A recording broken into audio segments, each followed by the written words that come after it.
Dans l'ombre de la Guinée, un homme passionné au désir sexuel féroce et à la ruine des autres contrôle tout.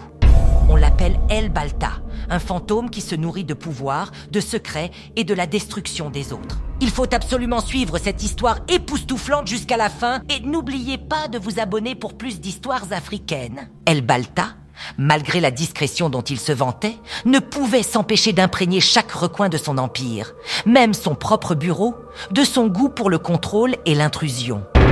El Balta, l'homme derrière l'empire sombre de la Guinée équatoriale, avait construit son réseau avec une intelligence hors pair. Des somptueux manoirs aux clubs sociaux de luxe jusqu'aux quartiers les plus pauvres, il avait une emprise sur presque tous les aspects de la ville.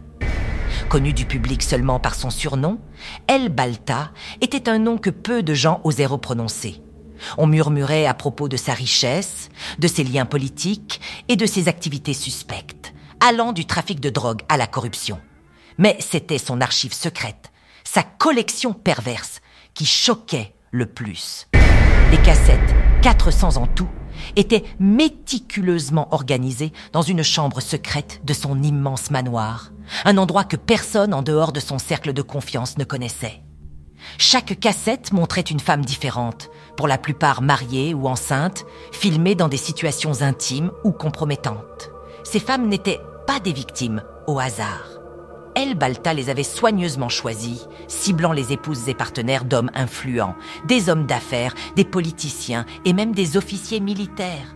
Pour lui, chaque cassette était un moyen de pression, une arme contre les hommes puissants de la ville. Dans le manoir, une femme, Maria, se tenait tremblante dans la lumière tamisée de la salle où elle venait d'être filmée. À peine consciente du piège, elle comprenait que quelque chose s'était brisé en elle.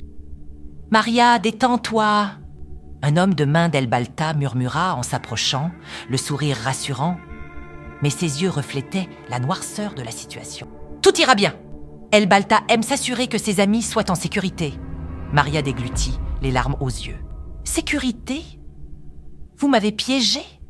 Pourquoi m'avez-vous fait ça ?» L'homme ne répondit pas, se contentant de lui tendre son manteau. « Reviens quand tu veux, Maria. El Balta est là pour toi. » Des femmes comme Maria furent attirées dans le monde d'El Balta sous de faux prétextes. Beaucoup recevaient des offres d'aide financière ou d'emploi. D'autres se voyaient promettre du soutien pour leur famille ou des soins médicaux pour leur grossesse. Les hommes d'El Balta, charmants et persuasifs, convainquaient ces femmes de visiter son domaine pour des réunions ou des fêtes. Là-bas, dans cette pièce élégante mais faiblement éclairée, équipée de caméras cachées, les femmes étaient manipulées dans des situations qu'El Balta utilisait ensuite pour les contrôler. El Balta, malgré la discrétion dont il se vantait, ne pouvait s'empêcher d'imprégner chaque recoin de son empire, même son propre bureau, de son goût pour le contrôle et l'intrusion. Son bureau, décoré avec un luxe froid et intimidant, dissimulait habilement les dispositifs de surveillance qu'il avait lui-même fait installer. Des caméras miniatures étaient camouflées dans des objets anodins, un stylo posé sur le bureau, une statuette et même le cadre d'un tableau accroché au mur. Ces dispositifs lui permettèrent de capter chaque mouvement, chaque geste, chaque murmure dans cet espace supposé privé. Il tenait à ce que ses visiteurs, politiciens, associés et même ses subordonnés les plus proches se sentent toujours observés, même lorsqu'il pensait être seul. El Balta savait que la peur d'être épié, surtout dans les moments de vulnérabilité, suffisait à maintenir les gens sous son contrôle. Il transformait également des moments intimes en armes, des discussions sensibles, des confidences involontaires ou des erreurs avouées sous la pression. Dans ces murs chargés de secrets, El Balta se constituait une banque de renseignements, d'aveux et de faiblesses. Pour lui, tout devait être capté, tout pouvait un jour servir. Sa soif de domination imprégnait jusqu'à l'intimité de son propre lieu de travail, rendant chaque coin de son bureau une zone de danger potentiel pour quiconque y pénétrait. Pendant des années, ces cassettes restèrent un secret bien gardé, connu seulement de ses alliés les plus loyaux. Dans son monde, la loyauté signifiait tout et la trahison était punie de façon brutale. Il détruisit la vie de nombreuses personnes grâce à cette collection. Si un politicien s'opposait à lui, El Balta dévoilait une cassette, plongeant son adversaire dans le scandale. Si un homme d'affaires refusait un partenariat, il subissait le même sort. La peur de la honte publique et des répercussions familiales faisait que la plupart des hommes se soumettaient sans hésiter. Mais dans l'ombre, une journaliste nommée Anna rassemblait des informations pour écrire une histoire qui allait tout changer. Anna était connue pour son courage, sa quête de vérité et sa détermination sans faille. Elle suivait les rumeurs sur l'empire d'El Balta depuis des années, sachant qu'au-delà de sa respectabilité apparente se cachait un réseau de corruption et de crimes. Ses sources la menèrent à des histoires de femmes qui avaient rencontré El Balta et en étaient reparties bouleversées, silencieuses et parfois effrayées. Peu à peu, elle comprit que ces femmes avaient peut-être vécu des expériences similaires. L'enquête d'Anna la rapprocha du danger. Elle reçut des menaces anonymes, fut suivie dans des rues sombres et même son domicile fut cambriolé. Pourtant, elle continua, portée par les visages de ces femmes, par la conviction qu'El Balta exerçait son pouvoir au détriment de leur dignité et de leur liberté. Sa détermination à exposer la vérité la conduisit à un ancien associé d'El Balta, chassé du cercle intime et rongé par le regret et la colère. « Pourquoi est-ce que tu me racontes tout ça maintenant ?»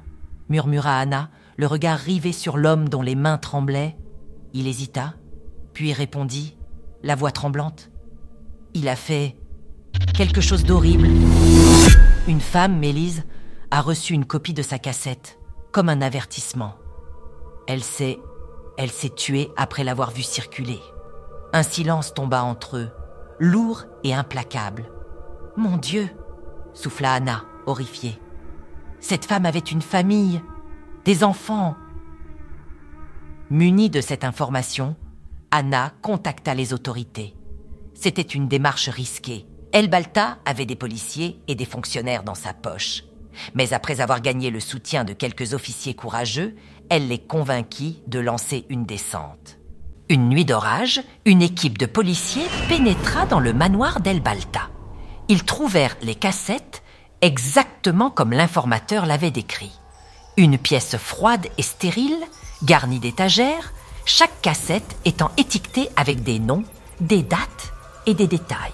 L'ampleur de la découverte était stupéfiante et les policiers comprirent immédiatement que cela allait bouleverser la ville. Dans les jours qui suivirent, les cassettes furent rendues publiques, révélant un réseau de corruption touchant tous les niveaux de la société. Les hommes de pouvoir, de richesse et d'influence furent soudainement vulnérables, exposés, et beaucoup furent forcés de démissionner, arrêtés ou contraints de se cacher.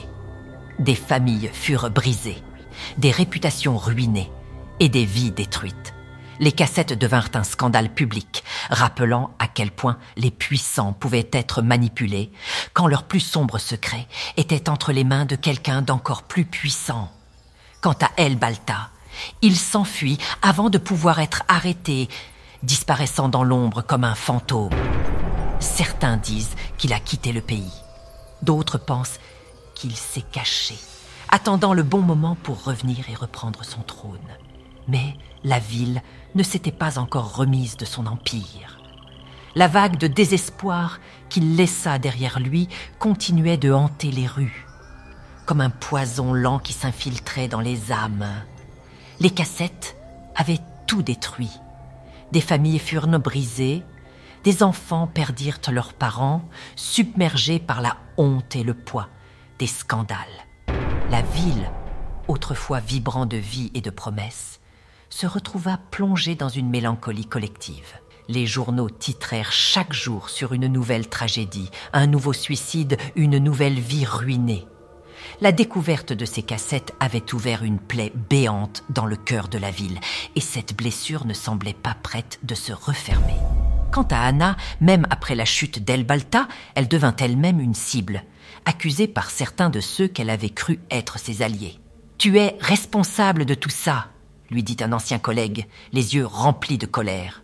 « Regarde ce que ta vérité a apporté. » Elle passait ses nuits hantée par les visages des victimes, ceux qui n'avaient pas trouvé la force d'affronter la honte.